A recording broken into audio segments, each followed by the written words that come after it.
Good afternoon, everyone, and thank you for having me. My name is Muhammad Syafiq. I'm originally from Indonesia, and I'm now working at Universitas Negeri Surabaya as a young lecturer or maybe researcher because I've not had a long experience teaching. I'm now studying PhD at the University of Queensland, supervised by Professor Adrian Cerne and Winifred. Thank you, Winifred, for coming to support me. And English is my second language, maybe not second language, third language maybe. So I'm sorry. Please forgive me for for any issue, maybe clarity or something. But the PowerPoint may can help for that issue. So this presentation is a portion of my thesis, and I'm looking at how the ex-terrorist convicts undergone the process of disengagement until reintegration, and how they face a challenge, specifically social stigma, and how they cope with the stigma. And this will inform us about the successful reintegration. But today in the presentation, I will focus more on the first stage of, maybe not stage, is initial self-change that they had undergone after release from prison. And I use the social psychological perspective here to reveal the insight of the initial self-change that I think better term as disidentification from the extremist group. And this topic is very important because it can inform us whether they already have left their extremist group, and that will be inform us that they're ready to adopt the alternative identity that complied with the social norm in mainstream society. And this part of my my thesis, and try to answer the first question of my thesis. The second and the third one is under analysis, so not ready to present them yet. And my research involves the 38 extremist ex-terrorist convicts and 28 of their supposes. But here I only present the data from the 38 ex-terrorist convicts, and their age range from 26 to 62, with average 39. And I did semi-structured interviews, and this may have bias in the self-report because they may distorted when delivering the accounts, and also the bias in validity check because in qualitative I may have my perspective influence my analysis. And when when I look at the varieties of the participant background, I can categorize in the 5 groups here.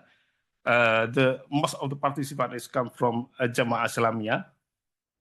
It's the local affiliated Al-Qaeda terrorist group. The second is Jamaah Ansarud.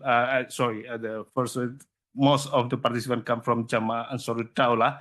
This is ISIS affiliated local group in Indonesia, and the second one is Jamaah Islamiyah, and then ISIS. This represent the ISIS foreign fighters from Indonesia, and the other group is called East and West Mujahidin Indonesia, and other local group. And when I did data using N50, account from this participant can fall in more than one categories in the theme. So the result is like this. I prefer you look at the screen, the big screen. So what I'm looking for is what happened when they first open up from the program in the prison, because they most of them changed while they were serving their sentence in prison. And I found some things, but I remind you that it's I cannot guarantee that it is the sequential order, because it needs further study. So I tried to understand this as order, but I realized that something is overlap, and which one is the first one and the latter or second one is sometimes not clear from the participant codes. And first is the re-evaluation of extremist involvement. This is not uncommon because the theory already said, but the unique one is that the re-evaluation is initiated or started or followed from emotional distress. And I think it's not many research that reveal this.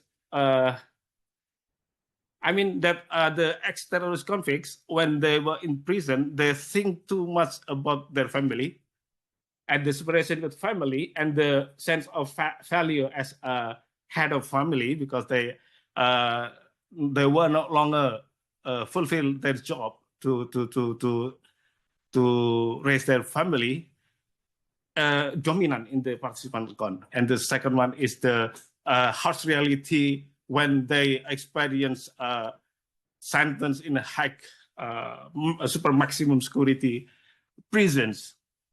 That trigger the re-evaluation. And the second one is the feeling of disillusionment toward the other group's members and the group. Why the disillusionment toward the group is only just 7 participants? Most of participants that feeling this, that felt disillusion toward groups are ex-ISIS fighters, and they come home because they feel disillusion toward ISIS. What they perceive is as ISIS transgression, which is disbelief other jihadists and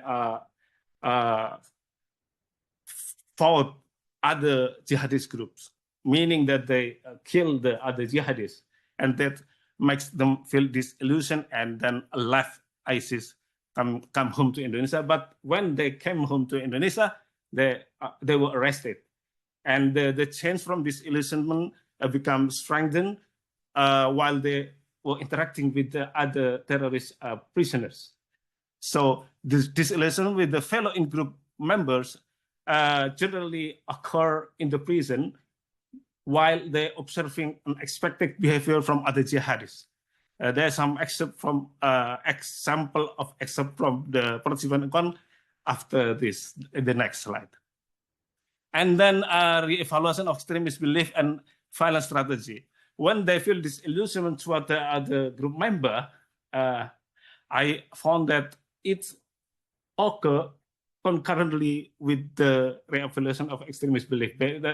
For example, they said that their friend is too extreme, for example, or that their friend hold a very extreme ideology. So it is overlap. And when they reported that they had no belief to extremist ideology any longer, at the same time they also reject the violence strategy. And it's also overlap with the negative evaluation toward in-group. The difference with the disillusionment is that negative evaluation toward other group members is in the cognitive level, how they perceive the other other group members, and their perception become negative toward the fellow member when they experience change or self-change, and they perceive their fellow in-group members who were still holding extremist belief as lack of religious understanding not morally good as a person or Muslim because they're inconsistent. For example, they view the security and prison officials as enemy, but they also back help from the enemy, and that make them no longer view as a good as a Muslim because they not defend their principle, not keep their principle. And then separation from the extremist group is the last process of the disidentification from the extremist group, and this characterized by the emotional and cognitive separation. And I'm experiencing difficulty to separate between the emotional and cognitive level. I see in the account is both emotional and cognitive level is cannot be separated, and most of them prioritize their family more than the group loyalty, and also prioritizing their self-interest such as career and job. And this is the example of excerpt from the participant code that represent the themes. You can see it is emotional distress caused by the imprisonment, primarily the participant that will serve their sentence in the super maximum prison. So they couldn't resist the harsh reality of imprisonment, and then they become open up to the program in prison. But more of the participants reported the family reason for their initial self-re-evaluation of their past extremist involvement. And you can see, and in the illustration towards the in-group members, they question the true jihadist, the extremist fellow member hold. I mean that the extremist fellow member in prison feel themselves as true jihadists, and the participant who have self-change, who have experienced self-change, try to question that that's not true jihadist, that but killer. It's the specific, even the police detention rate that caused casualties among the police and also the terrorist inmates. And also you can see at this listening toward group and in-group member.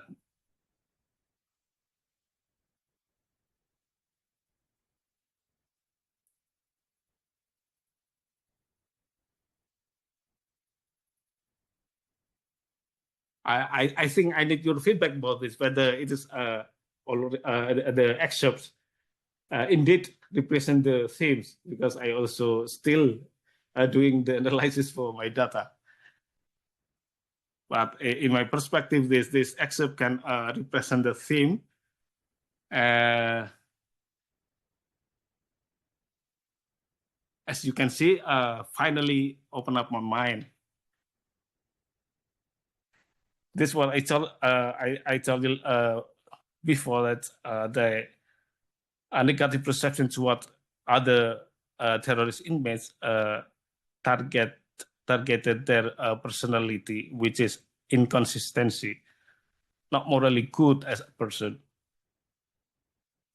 and emotional and cognitive separation. That's I say that it's very difficult to separate this because I have no desire to rejoin. I don't like the group anymore.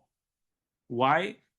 Because we have already hold different belief. For example, this is the emotional and cognitive level related each other.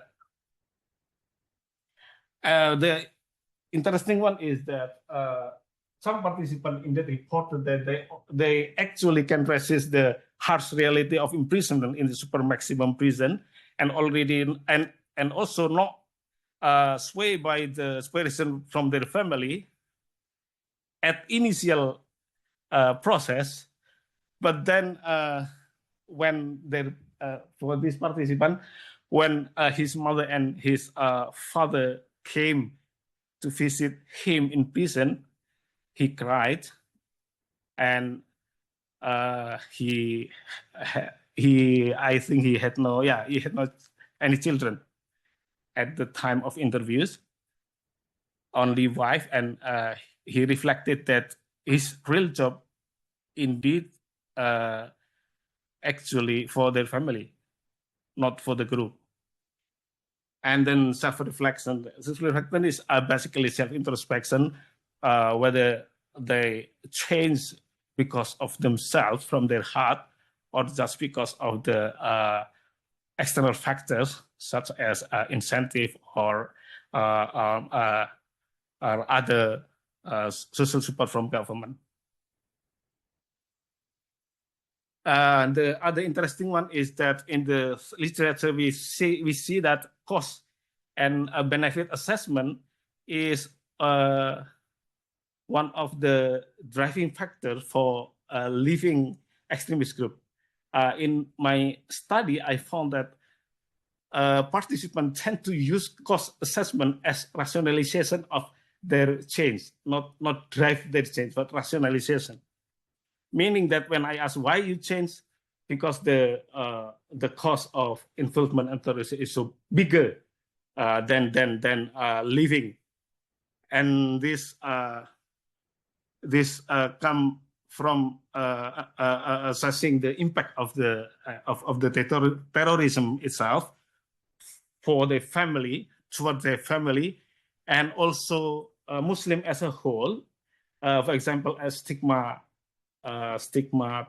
stigmatization of the Muslim because of what they had done in the terrorist involvement in the terrorism attacks, and also the victim, but only few participants that reported the cost assessment toward the victim, and the explanation, this can be explained that not all participants met with the victims while they were serving their time in prison, because some civil agents in Indonesia did a rehabilitation program by inviting terrorism victims to prisons with the aim to rehabilitate the terrorist conflict, but not all of the participants that I have interviewed met with the victim. Preliminary conclusion that I can share with you here, that emotional distress is very important in the first self-change, initial process of self-evaluation. And the sense of disillusionment and negative evaluation throughout in-group is the core of the initial self-evaluation. And cognitive change, towards and rejection of extremist belief is occurs concurrently. And then separation from extremist group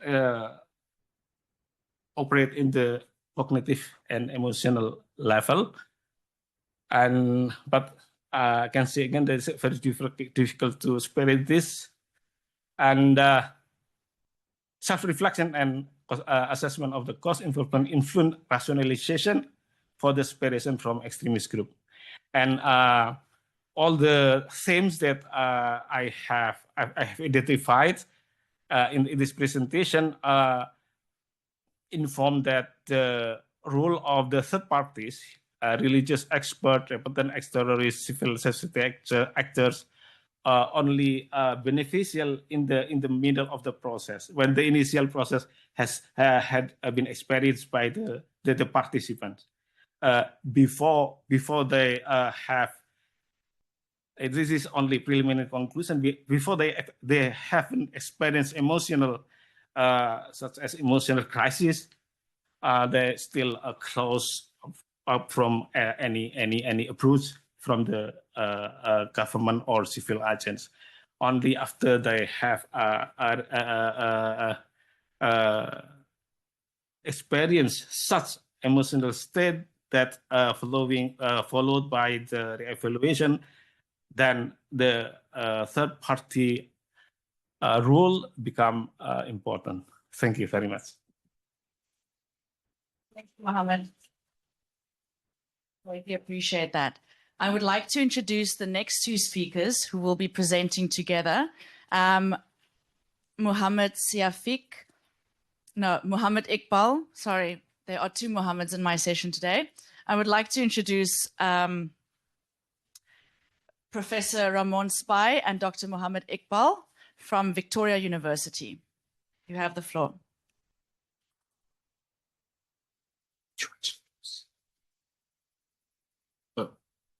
Stop it.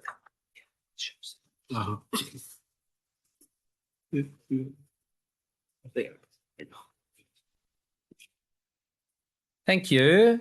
And thank you so much to our previous presenter, Muhammad. I'm going to actually improvise a little bit and draw some connections because we can see several connections. But going back to this morning's keynote, of course, where Professor Bahana actually talked about the need for that really localized understanding and potentially really that ultra-local kind of intervention. So I think some contextual differences here are actually quite relevant. So Momo and I have the pleasure today to talk about a project that we recently completed as part of the Applied Security Science Partnership at Victoria University. So we're presenting on behalf of a collective, and we're doing, I guess, the dirty work today. All good. And it's particularly around facilitating disengagement from violent extremism. And it's a 3-year research project that we conducted independently, but with support from Victoria Police, the Board of Imams Victoria, and Corrections Victoria.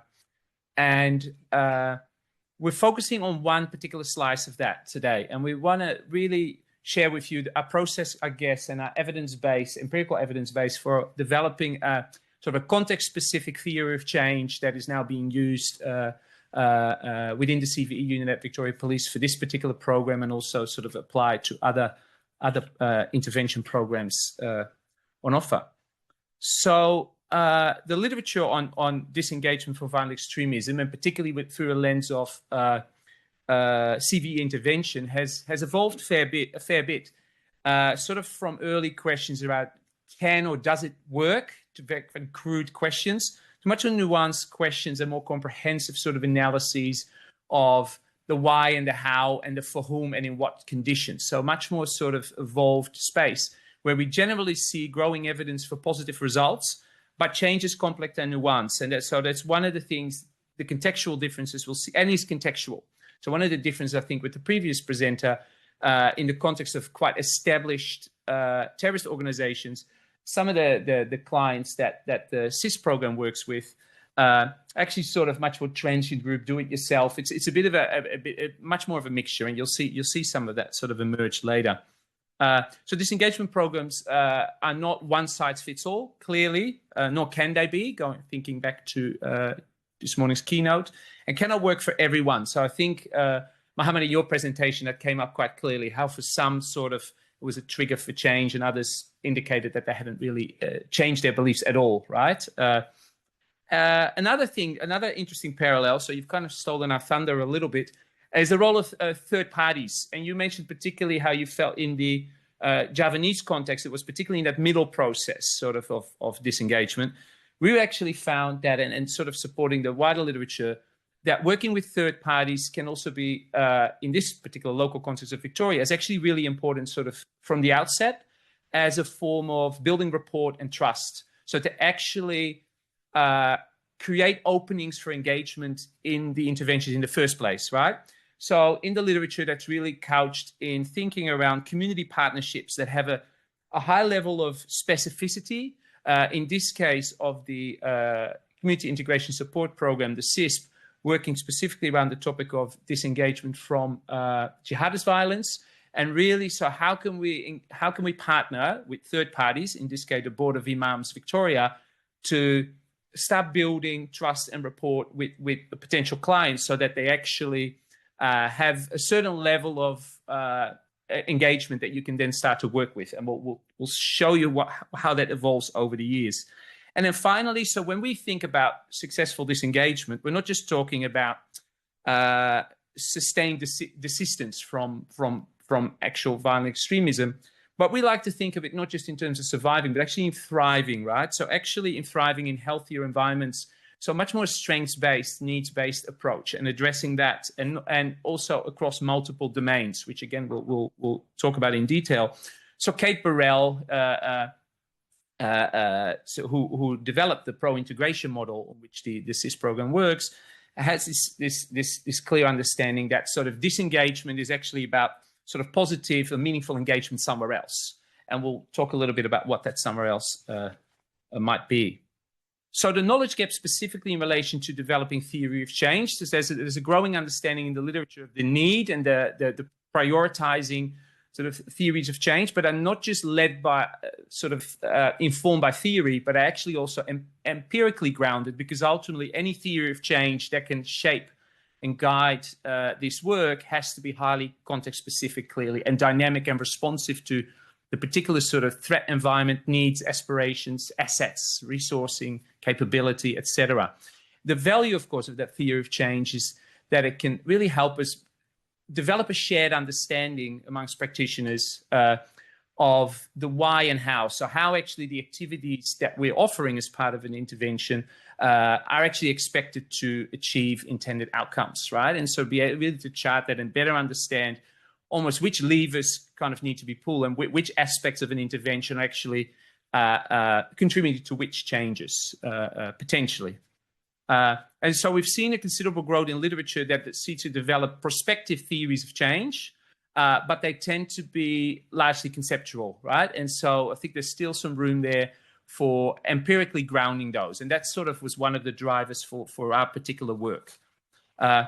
And this particular work, as I said, was done with the Community Integration Support Program, the CISP in Victoria, which is Australia's longest running CVE program. So initiated in 2010, initially focused on the correctional environment as tertiary CVE, but over time has also come to focus on secondary CVE, so early intervention diversion of clients in community settings. And Momo will speak to some of our empirical data relating to both cohorts. So involves the Board of Imams Victoria, Victoria Police, and Corrections Victoria. And as I said earlier, uses a holistic strengths-based approach and is guided by the pro-integration model. And when we think about holistic strengths-based approach, or what that looks like in practice, is so in the intervention, clients are offered religious and human mentoring, tailored intervention plans that are responsive to their specific needs and which evolve, of course, over time. Ongoing monitoring reviews of progress or lack thereof and changing needs as well. Clinical mental health support, so also in relation to what Mohammed talked about earlier in terms of emotional distress, coping ability, for example, the impact on family is a thing that comes up very regularly in our work with the clients.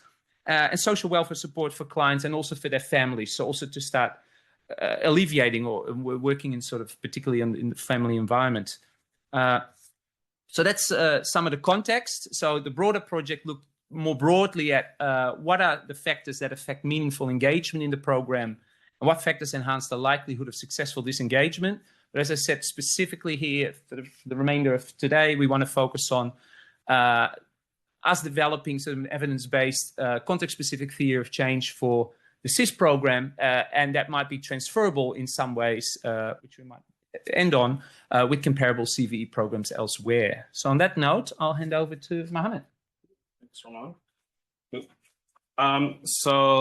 This is the first time that researchers have had access to this kind of data, and I say that as a reflection of how grateful we are as a team to be able to access that data and to have the trust of not only organizations like Victoria Police and Corrections, but also Board of Imams who delivered the program. So 20 people convicted and sentenced to prison for terrorism-related offenses in Victoria participated in the research. There were 4 that were approached but declined to participate for various reasons. 4 people were identified as appropriate for early intervention, 2 within the prison context, 2 within the community context, and all 4 of those agreed to participate in this research. And on top of that, we received the identified progress reports from CV unit in Victoria Police for the clients who are on CISP. And this, for some, it stretches back over 5 years. Some, there's only 1 or 2 years in there, but there's a good mix. in that. Is this working? No, this isn't working. All right. So just starting off with the qualitative evidence, what really jumps out to us is the importance of the messenger. So it's important, and this comes out in, needing a messenger or a mentor that is culturally appropriate, because this will help you facilitate building trust and also credibility of the program. That mentor has to have the right type of religious knowledge. But I think what's also really important is really good interpersonal skills. They can have all the religious knowledge in the world, but if they don't know how to basically interact in a meaningful way with the client, you're not going to get anywhere. Another thing that's really important that came out is that you've got to meet the clients where they are at. You've got to meet the needs that they have, and not to sort of, have a one-size-fits-all type of approach and, we're just going to talk about religion or whatever, because at the end of the day, these are complex people with complex needs. And this brings me to third point. It needs to be individually tailored to each client. So something that might work for the previous client may not work for the one that you've got in front of you, and that might not work for the next client that's going to coming down the pipeline. So you really have to take those into account and be adaptive and responsive to their needs. And the final point, I think this brings it to the final point, in that you've got to really approach this in a really holistic way. It's not enough to just address, what's commonly referred to as the ideological side of things. Really, it's not just enough to address their attitudes and beliefs and interests, but if they have issues with their coping and their well-being, you've got to give them a hand in that. If they have issues related to do with their family, helping them with that will not only help them overall, but also help them trust you and the program more so. Okay, so before I jump into the quant stuff, just to quickly show the pro-integration model that Ramón mentioned earlier, developed by Kate Burrell. Basically, there are 5 sectors across the top that's related to, I would say that actually it's more accurate to say that this is related to leading a healthy pro-social life than anything else. So the 5 sectors are coping and well-being, social relations, sense of self and identity, behavioral orientation, and attitudes and beliefs. And then for each of those 5 sectors, you have 4 levels of needs: negligible, notable, pressing, and serious. And essentially they're scored 1 to 10. 1 is in the blue in the negligible. Oh, no, sorry. 10 is in, 10 is in the negligible, and 1 is in the serious. And so what we were able to do with the data that was provided to us was basically track their change in the PIM across time. And here what we've done is we basically compared their scores in year 1 versus their scores in year 2, which is the very left graph, scores in year 3, which is the middle graph, and scores in year 4, which is the graph right at the end.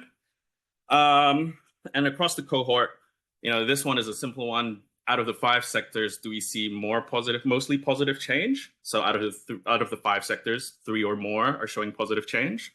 Are we seeing more negative change, or is it stable? So there's no change between year 1 to 2, year 1 to 3, year 1 to 4. And by year 2, what we see is that a sizable portion of the cohort, so 50%, are pretty much stable. So they haven't gone better, but they haven't gone worse, which in this area, I would say is a real win. But you also see a sizable cohort, almost 40%, that are starting to show signs of positive change. By year 3, we sort of see that flip a little bit. So you have more clients showing positive change, still a sizable cohort showing that they're stable. And then by year 4, the majority is in the positive change bucket. And I would also like to point out that dark green there refers to positive change across all 5 sectors. So by year 4, we see that, there's a very good trend there in terms of the positive change. And if you split it up by sector, what you see is the fastest moving sectors are attitudes and beliefs, or ideology, and social relations. behavioral orientation and sense of self and identity, probably not as pronounced, but I would say it's trending in the right way.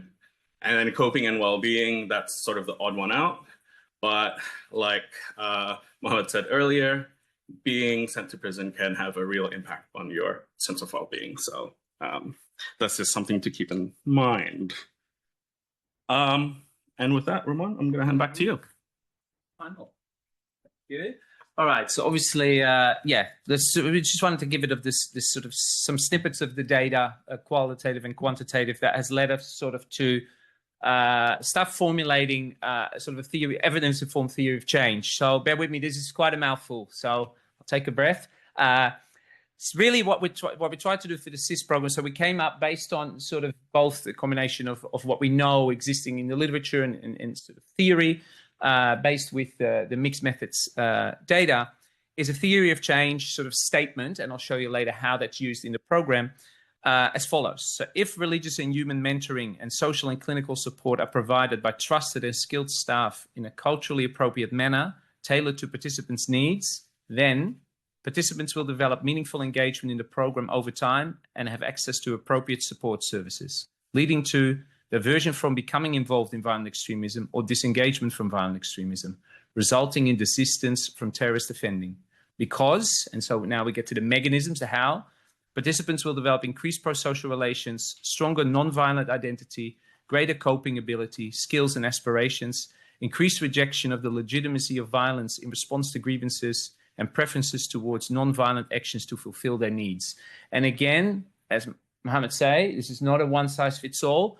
This will play out differently for different individuals, right? And this is dynamic and ever-evolving. So for some of these mechanisms are reflected in what we're seeing across those sectors and the multi-agency panels that complete the scores that Mohammed presented. You will see movement in some sectors rather than others first, depending sort of on their particular situations, but also acknowledging some of the patterns that you showed on aggregate, I guess. So the way this is used within the CISP is really more in a program logic, and I won't go into detail here. It's more to illustrate saying, hey, this sounds great, like a theory of change, but obviously it's big and it's quite sort of conceptual, but it's really used in this program logic model, sort of really having that sort of shared understanding for everyone working with the CISP, from drivers and inputs all the way through the activities, short-term outcomes, intermediate outcomes, and the ultimate sort of impact of both diversion, desistance, but also, Mohammed said earlier, CISP clients' ability to, I can't even read it, geez, they develop their strengths and skills and essentially to live that sort of a pro-social life that essentially fulfills their needs. So in other words, it's not just to serve the agendas of law enforcement, but it's actually also what they themselves indicate to be highly beneficial for their future and that of their families, and particularly also their communities, acknowledging further what the previous presenter talked about, some of the stigma on communities and families as a result of their offending as well. So just some key takeaways, and I think this quote here on the right actually summarizes some of this, to sort of bring some of that together. One is that change takes time, so it can look differently for each client, right? So different sectors might start moving more quickly. Some show quite quick, sort of almost immediate positive change, but most actually start showing change from 3 years and longer on the program. And I think this is quite a unique contribution also to the scientific literature, where there's some sort of an emerging conversation, or hey, we don't know much about time and timing on these programs, and that could be really helpful for practitioners. So in other words, it's a longer term process. So we need a longer term view, and actually also to socialize, I guess, government and funding bodies and stakeholders to understand that this is not something that happens overnight as much as we would like it to. The importance of trust and rapport building, which we noted, and just linking that back to the previous speaker, as I said, really from the outset, and is an ongoing concern. And it can be at that macro level of what are the credentials kind of the religious mentor. So the imams have a lot of pedigree, having lived and studied in Saudi Arabia, for example, something I know quite a few clients were quite impressed by that and wanting to initially take them on, and then later it becomes more of a dialogue and a partnership. But also to vary the little microaggressions when they feel that when they're having these conversations with mentors, they're not fully present, for example, or they've got unstable internet connections when they do it on Zoom, and these little things actually start, or, you know, is there anyone actually listening in? Is this being recorded, and who is this handed over to, and things like that. So this will also always be sort of have that contentious sort of element there. So trust can take a long time to build, right? But it can actually be destroyed very quickly, unfortunately. And finally, going back to Momo said, so the importance of holistic support delivered in culturally appropriate ways. And one of the things I think we're interested in going forward is, you know, what we talk in social science is called sort of transferability, particularly from a more qualitative perspective of this work is obviously conducted in a specific context and setting. I'm really interested in further sort of exploring to what extent and how might some of this be transferable to other programs.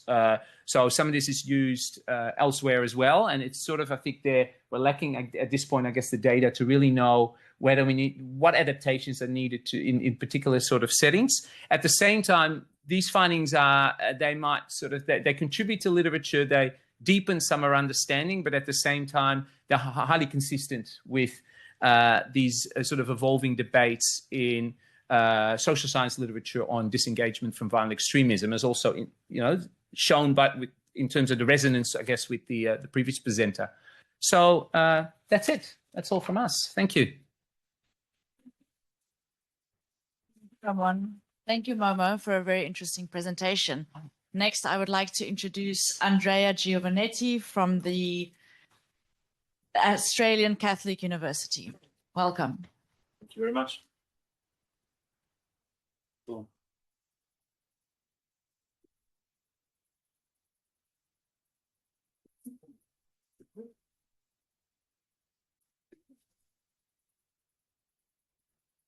Yeah, excellent. Let me just check. Yeah. So I'm going to take a side approach here. Hopefully it will make sense at the end of the presentation. I think it blends really nicely with the presentation we've seen so far. So hello, everybody. My name is Andrea Giovannetti, and I'm an assistant professor in economics at the Australian Catholic University. I'm delighted to be here and to present this work in progress, evaluating policy synergies against online extremism and agent-based simulation and cost-benefit analysis. It's a work in progress. Comments are highly appreciated. And importantly, it's a joint project with my brilliant colleagues here at Deakin. First of all, Matteo Vergani, who is the mastermind behind the project, and Robin Scott, who gave us so many insights on how the mechanics of some of the things we try to introduce in our model actually works, and Stephanie, who is behind the simulation setup and also running the simulation. So essentially generating the data behind our analysis. So what is this about? We all know that online platforms are a key channel for the spread of extremism globally. We have unfortunately recent example from Australia last year, even more recently, UK. Think about what happened in Liverpool area, where a spate of extremist material essentially percolated into the offline world, generated a spate of very severe offline incidents that then spread over the entire country, but also in France, in Sweden. We have evidence from the US and from some African countries where the spread of extremist material may also have led to some systemic implication, altering and wearing off the systemic resilience of the entire country. Now, yes, online extremism and the spread of online extremism is a global phenomenon. But once we look at the dynamics, the microdynamics of how extremist material funnels through a population and is spread across individuals, we should say that it's far from being a homogeneous process, okay? In the sense that we think about our own experience, for example, especially back in the days when the population on Facebook channels was more heterogeneous, so it was more likely to be connected to certain type of persons, and those persons spread certain type of materials. You may have gone through two very different reactions, depending on your background, depending on your ideology, depending on your demographic features, depending on your education. You may have felt reproached by some material, but at the same time, if you had different background and different priors, you may have felt essentially attract to it. Extremist material is very divisive. It works like a prism. And as a result, it means that people intending to transfer extremist material and be convincing in that have to be highly strategic. They need to understand well their target population. They have to carve a message that works. What does it mean? Well, first of all, it means that it's important to tackle extremism, because if we don't tackle this issue, it may propagate and put democracies at risk. But at the same time, and this is a point we try to make in this paper, is that it's really expensive to tackle extremism. Governments all over the world try to implement hard regulations that allow to essentially identify at-risk group and provide a set of norms that allows us to identify and remove individuals that may put democracy and social fabric at risk, if you like. But this is expensive. It's expensive for the public actors, also politically expensive. It's expensive for the private companies that are tasked with this objective, because if you think about big companies like Facebook or X, well, maybe X not anymore, it's not something that you can automatize. You need a lot of human workforce, and normally this workforce essentially acts under stress, and therefore there's lots of also social costs involved in it. Isn't inefficient? As I said, it's technically inefficient, but it's also legally inefficient, because in democracy, at least, dividing between what is licit, what is just an opinion, and what is actually illegal, it's complicated. And guess what? It can also backfire. Why? Because essentially this group of individuals, extremists, can tailor their narrative and focus on certain groups, and addressing extremists can allow extremists to play the victim card, and this actually increase the leverages that these individuals have with their own target groups. Also, for this reason, in more recent time, soft measures have been explored by governments. For example, education programs. We had many interesting examples here in the conference that we're also going to discuss in the next days, training events. And among the soft measures, there's one that is going to interest us, that is inoculation. I'll try to explain what this means later. What matters is that these measures that we broadly define as soft measures align better with democratic principle. And the idea is that you are going to pull indirect levers to increase the ability of individuals and communities to develop their own antibodies against the diffusion of extremist material. Now, repressive countermeasures are expensive, as I said, and hard to enforce. Soft measures, on the other hand, are hard to measure. It's really hard to measure the functioning of this approach for two main reasons. First of all, it's unclear how this thing works in practice. We understand there's a lot of the narrative only captures direct effect, whereas there's lots going on into the dimension of peer effects. It takes time, and we don't have the luxury of time in many cases. And it's also hard to give a price to these measures, because you know that they may work, but you don't know how much you should pay for getting services in this dimension, right? I'm thinking, it's a story of frustrations. New South Wales, we have reports about evaluation of programs relative to the functioning of a community-based approach. The standard punchline for these programs, I think the report I read evaluates around 10 programs. The punchline is we didn't have enough time to evaluate the program. We only know that there was a direct effect. The participants were happy of participating to this. We collect data through survey analysis, but much more is encouraged to understand the actual role of these policies on the communities. Now, this is our starting point. We have a world which is essentially is considering the use of two alternative approaches, hard measures, soft measures. And what we try to do in this paper is try to understand the functioning of hard measures and of soft measures, the mechanism of action, and most importantly, the interaction between these two policies. Okay, let me be clear about that. What does it mean? What do we mean when we say soft approach? Well, we're going to consider one specific type of policy, cognitive inoculation. We take cognitive inoculation because it's a very elegant approach. It looks very promising, at least in experiments. And the idea is that not different from vaccine inoculation, you're going to expose individuals to a weakened form of an argument, and then you help the individuals refute the argument. Therefore, the individuals are going to develop antibodies, if you want to stay in the metaphor, against the higher version of this argument. That is, the agent individuals are going to be able to better understand a narrative, but also the mechanics behind the persuasion that, that certain narratives can work through, okay? So, like I said, inoculation looks promising at individual level. This is the problem. We do have evidence that shows that in experiments, people react the way we would expect from immunization. However, results are from small samples, and most importantly, in isolation from other approaches. We live in a complex world.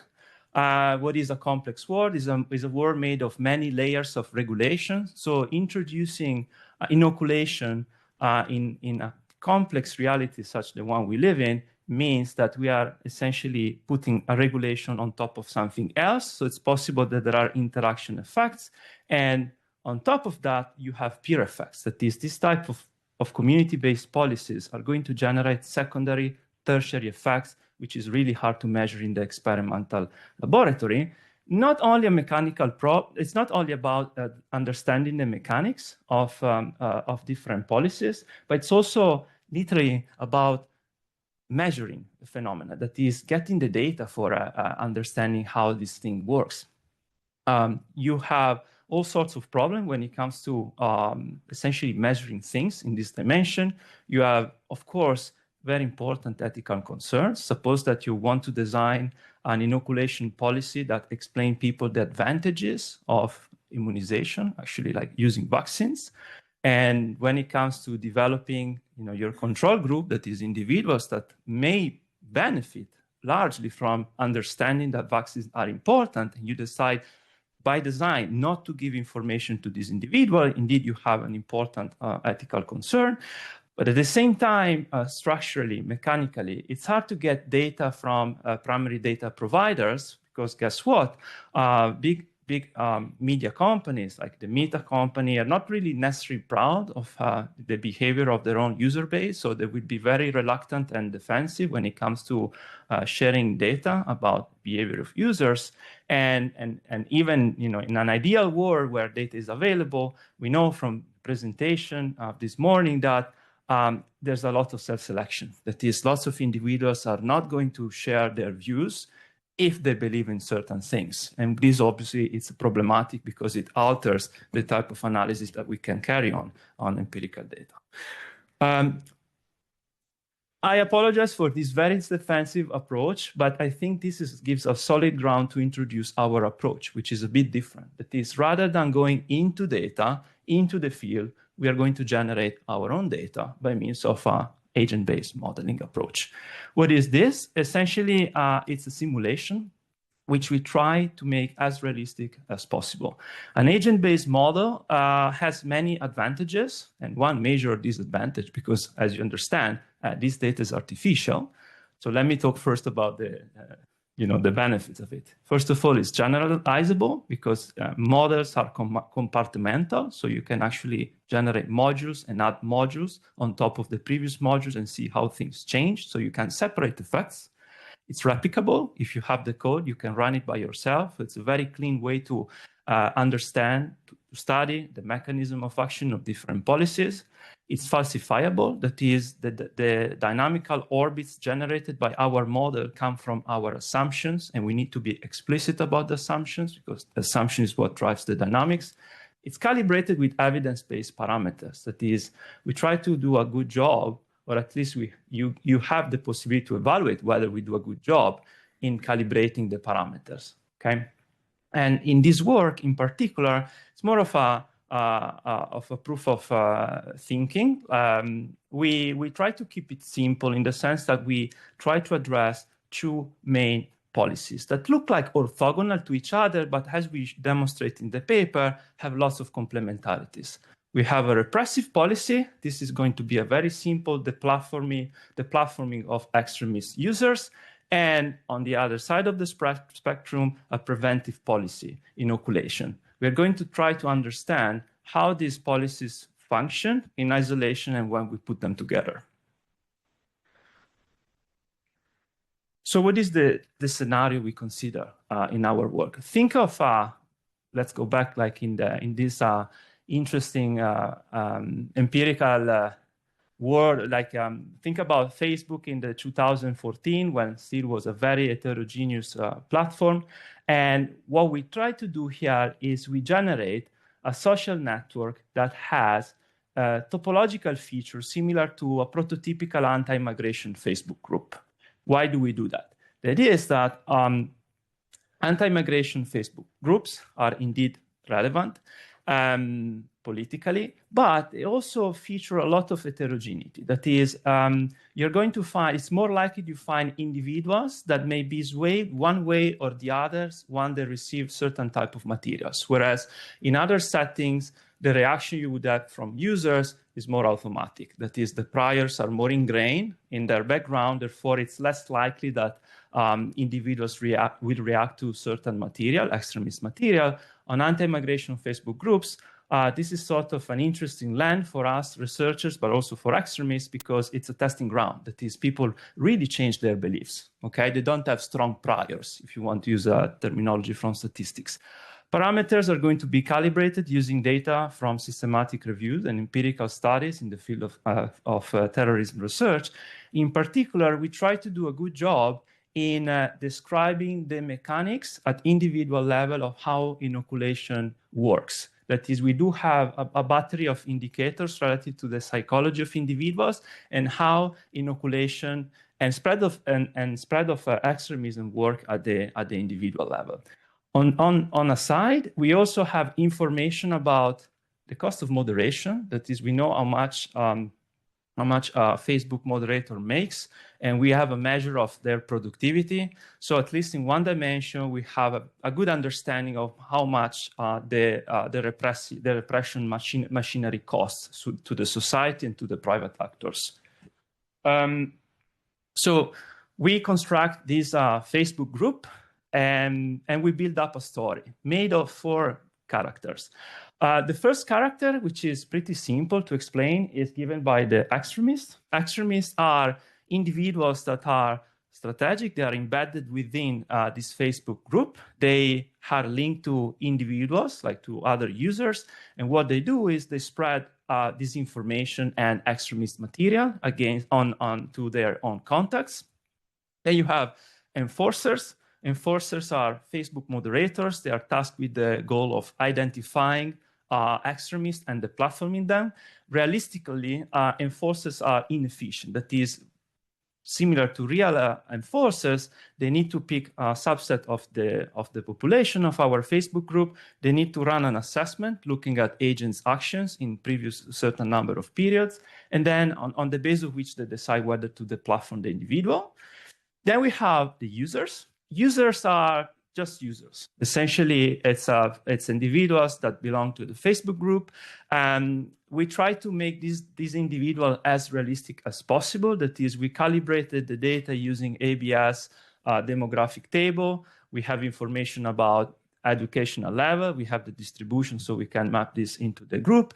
And importantly, we have information about their connectivity. That is, we can reconstruct a social network that looks and feels like a real one. That is, individuals here have a realistic also number of connections.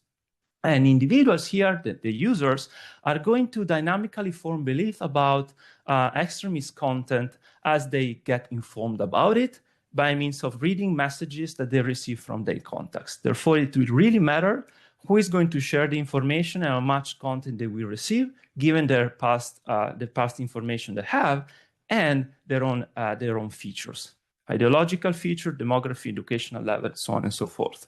I want to stress this. We try to do a good job in understanding what factors matter for the susceptibility of individuals to extremist content. Here we rely on published research. We know that certain factors are protective, other factors are at risk. So if you have one of these artificial agents is man, unemployed, and has a criminal history, well, we know that that individual is more likely to believe and therefore to transfer and pass to his contact extremist materials, more likely to essentially buy the story. Yes. Let me go quick here and just explain how the simulations work. Essentially, given this setting, this is essentially our scenario. We are going to manipulate only two dimensions, that is the two possible intervention policies. On one hand, we have moderation, that is these moderators try to identify individuals and remove from the community. The other policy is going to be inoculation.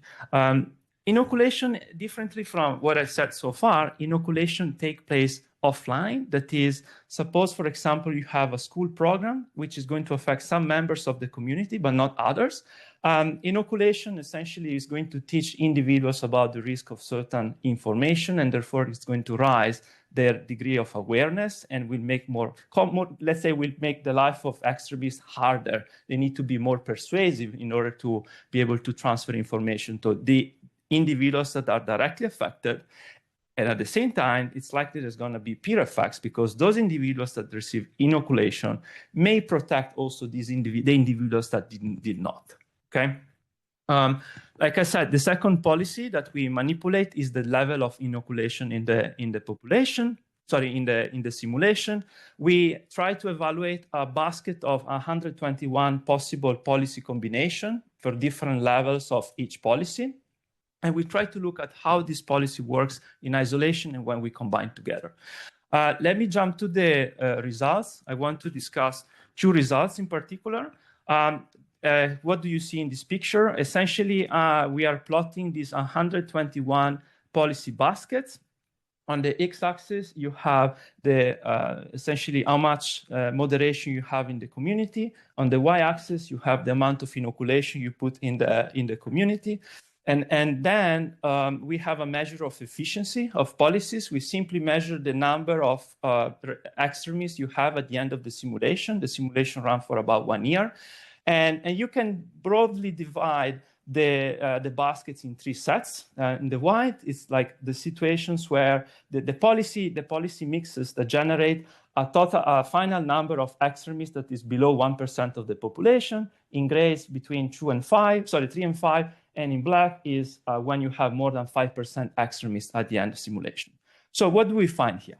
First, we see that these policies are synergetic to each other. This is something that we would expect. Also, something that we read in reports, because you can see, take any regulator radius, any configuration. For example, suppose you look at a configuration with no inoculation and you have intensity of regulatory activity of 5. As you start putting in the system inoculation, you see the system move from a black area to the gray and then to the white, meaning that the efficiency of the policy improves. This is sort of understandable, it's common sense. We also see in the data, but we have also a secondary result that we don't have in real life data at the moment. That is, yes, policies are substitute to each other, but to some extent, because you can see that while you can always substitute inoculation with regulation, you can do the same thing with inoculation. That is, there's a minimum amount of regulatory activity that you need to have in the system in order for inoculation to be effective. This is one important take-home message. You can't fully substitute the two policies. And secondly, this is also new. We are able to pin down the functioning, if you like, of inoculation. And to see that, let's consider 3 baskets that have the same performance. They all are in the gray area. Now you can see when we look at the time series of the simulation for these 3 baskets of policies, you can see there's something remarkably different between how the simulation work. On average, yes, they perform the same. But if you disaggregate the simulation and you look at all the runs that we do of these models, you can clearly see that a situation where you only deal with where you only have regulation and there is no inoculation, it's point A corresponding to this policy, you can see that the potential outcome of this policy are much broader. It's actually much more inefficient than a situation where you have intermediate amount of regulation and a very high level of inoculation. In this case, you can see the confidence interval are much tighter. In other words, it's much more predictable. Okay, what is the intuition behind it? Andrea, Yeah. sorry, can I ask you to conclude? Because Yes, you head sorry. over to the Q&A. Okay, sorry, apologies. The last thing, and with this I conclude, sorry. Since we have, we managed to understand the existence of synergies between the two policies, we also develop a cost-benefit analysis that allows us to give a price and a value to inoculation. How do we measure that? Very intuitively. Given an efficiency level attained by a policy mix, we try to understand how much money we can save in the dimension of moderations once we introduce inoculation on top of that. The difference in cost, the amount of money that we don't have to spend anymore into moderation, that is the money that we save, is the price that we should be willing to pay as a maximum for inoculation. And done. Thank you. Thank you, Andrea. Sorry.